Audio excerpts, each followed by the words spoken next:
베드로후서는 1장 14절 후반부에 나의 장막을 벗어날 것이 임박한 줄을 알미라 라고 언급한 것을 봤을 때 베드로의 생명이 얼마 남지 않았을 때 쓰여진 편지입니다. 학자들은 베드로가 AD 68년경에 순교했으니 약 AD 60년에서 68년 사이에 베드로 후서가 쓰여졌을 것으로 추측합니다. 베드로가 죽기 전에 이 편지를 쓴 이유는 성도들이 예수님의 재림을 부정하는 거짓 선지자들을 경계할 수 있도록 하기 위함입니다. 베드로는 이 서신을 통해서 성도들이 올바른 영적 성장을 이루길 소망하고 있습니다. 베드로후서는 크게 세 부분으로 나누어집니다. 1장은 영적 성장에 관한 말씀입니다. 베드로는 자신이 체험한 변화산 이야기를 언급하며 예수님의 재림이 확실하니 성경을 사사로이 풀지 말라고 말합니다. 2장은 거짓 선지자들에 관한 말씀입니다. 거짓 선지자들을 조심하라고 경고하며 과거에 하나님께서 불의한 자들을 어떻게 심판하셨는지 언급합니다. 3장은 앞으로 다가올 하나님의 심판에 관한 말씀입니다. 심판이 더디 오는 이유를 설명하고 반드시 올 심판의 날까지 성도는 정결한 삶을 살아야 한다고 권면합니다. 베드로는 성도들이 하나님의 신기한 능력으로 생명과 경건에 속한 모든 것, 즉 구원을 받았다고 말씀합니다. 하나님께서는 성도들이 세상에 속한 정욕을 버리고 신성한 성품에 참여하길 바라시기 때문입니다. 이것은 예수님을 알므로써 시작되는데요. 믿음, 덕, 지식, 절제, 인내, 경건, 형제우애, 사랑을 통해 열매 맺게 됩니다. 성도는 이것을 예수 그리스도의 영원한 나라에 들어갈 때까지 힘써야 합니다. 그래서 베드로는 자신이 죽은 후에도 성도들이 이 진리를 간직하고 행하기를 바라는 마음으로 이 편지를 쓰고 있는 것입니다. 특히 베드로는 자신이 경험한 변화산에서의 일화를 인용하면서 예수님의 재림이 확실하다는 것을 증거합니다. 또한 경험적 증거뿐만 아니라 성경에도 이것이 예언되어 있음을 언급하면서 성경의 예언을 사사로이 풀면 안 된다는 가르침을 주고 있습니다.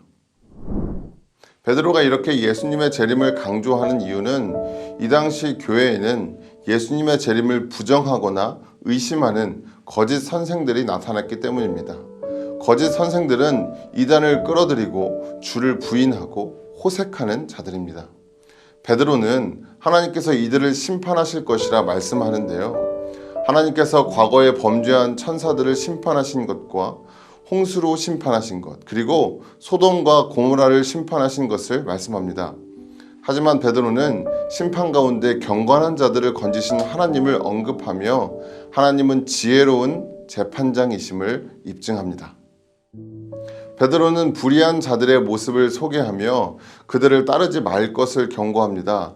불의한 자들은 권위 있는 자들을 비방하고 더러운 정욕을 탐하며 바른 길을 떠나 미혹되어 불의한 이익을 쫓아갑니다. 하지만 이들은 결국 멸망의 종들입니다. 이제 베드로는 구체적으로 거짓 선생들의 주장과 그에 대한 답변을 내놓습니다. 거짓 선생들은 재림에 대하여 조롱하며 말합니다. 주께서 강림하신다는 약속이 어디 있느냐? 조상들의 잔후로부터 만물이 처음 창조될 때와 같이 그냥 있다. 창조 때부터 지금까지 전혀 변한 것이 없다는 것입니다. 이에 대해서 베드로는 4단계의 과정을 거쳐서 대답합니다. 첫 번째로 과거에는 물로 심판하였으나 앞으로 있을 불의 심판 때까지 세상은 보존된다는 것입니다.